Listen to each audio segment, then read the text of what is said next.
Midland's writer-director Shane Meadows has always made films and TV shows set in the real world.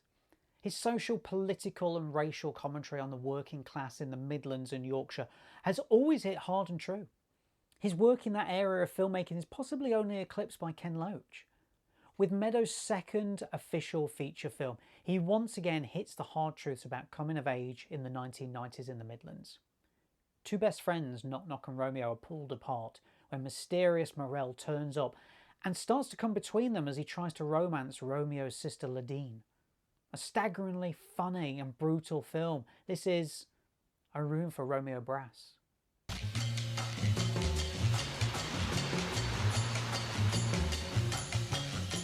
You telling me you paid 75p for that? It was in the bag, but the bag burst. Get out of my sight, Romeo! Oh, for God's sake. Please, they're my girls. Come on, I can't do without them. Boy, Gavin, he's just been throwing these magazines out to that Romeo. You've let us down. Where did you get them from? Come on!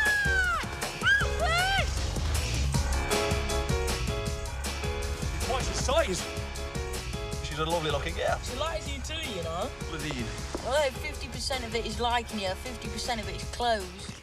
The best mates storyline between Knock Knock and Romeo is based on real childhoods of Meadows and his friend Paul Fraser.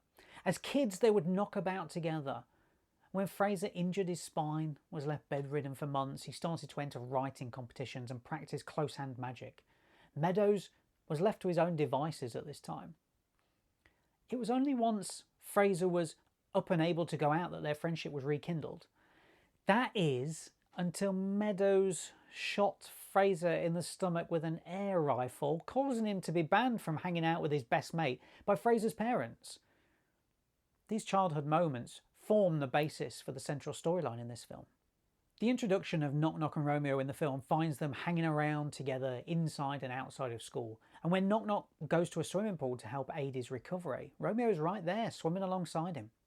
These two are as thick as thieves, as the saying goes, and the film cements their friendship within the opening 10 minutes when Romeo buys a family-size bag of chips just for himself and doesn't let Knock Knock have one.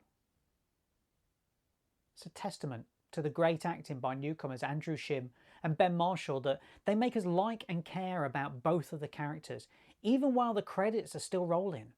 Both of these actors were still in their early teens when making this film, and in fact it was their feature film debuts, and they're both already full of confidence. And if we're talking about feature film debuts that stand out, then A Room for Romeo Brass not only delivers Shim and Marshall, but also Paddy Considine and Vicky McClure. Both of them have gone on to great acclaim in film and TV, but this is where it all started for both of them, and they're both outstanding. Let's start with Considine as Morell, the weird, slightly sketchy character that ingrates himself into Romeo and Knock Knock's lives when he breaks up a fight on the local park. He's the hero to the two boys, and over time he becomes somebody they look up to because he doesn't talk down to them like their parents do. Watching Morell is troublesome because of his eccentric nature. Watch the scene where he walks into the shop where Ladine works in order to impress her, only to fall flat on his arse and then try and play it off as if nothing has happened. It's funny. It's slapstick funny. But later on, when Morell takes the boys to the seaside for an ice cream, he grabs Knock Knock and threatens him with a knife.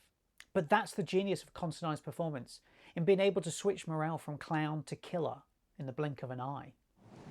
I don't think you know what it means to mess around with people's feelings, do you? Hey?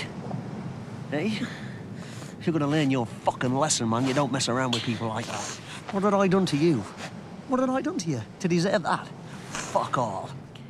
In this new era of seeing strong, powerful females be represented much more on screen, we can look back at A Room for Romeo Brass and see that Ladine is such a character.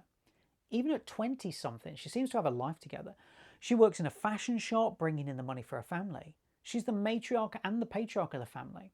She also doesn't suffer fools gladly. Watch the scene where Morell tries to seduce Ladine, appearing in a silk dressing gown and just his boxers. She looks at him and casually says, "Put it away and let's watch the film." This infuriates Morell, who becomes aggressive, but Ladine is taking none of his shit. She pushes him out the way, walks out the door, and at the same time is telling him, "Fuck off." Well, can't you just fucking touch it or something? What? Touch it. Fucking touch it, Tom. Touch it? Yeah, touch it. Come on, touch the fucker. You want me to touch it? Yeah, I want you to touch it. Fucking touch it. Touch it. Oh, you're one of them, are you? You're a fucking prick teaser. Why don't you just touch it? Come on, finish off the fucking job. Come on, anyway, so you fucking Just touched move out it. my Touch fucking it. way. Just I'm fucking not touch it. touching it. Fucking Just touch get it. out of Touch my way. it. Just touch it. Just fucking perfect, that's what you are. This was Vicky McClure's feature film debut, and it's easy to see why she's become such a star. This is an assured, confident, and incredibly powerful performance. A Room for Romeo Brass was shot in just 42 days in Nottingham. At the time, the city was vibrant and on the up after years of austerity thanks to the local mines shutting down and making generations of households that worked down the pits unemployed. This was a new Nottingham. But A Room for Romeo Brass doesn't reflect that. It still has its feet firmly planted in the previous decade in a raw and uncompromising way. And in a filmography as truthful as Meadows has made, A Room for Romeo Brass is a coming-of-age story that's playful and extremely frightening. She's got corpses in her mouth. 1 beat, 2 beat, 3 beat, sugar beat.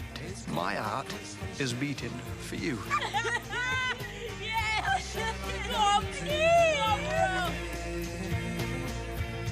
There's about 5 chips there. Why have I done it again? Because you're fat.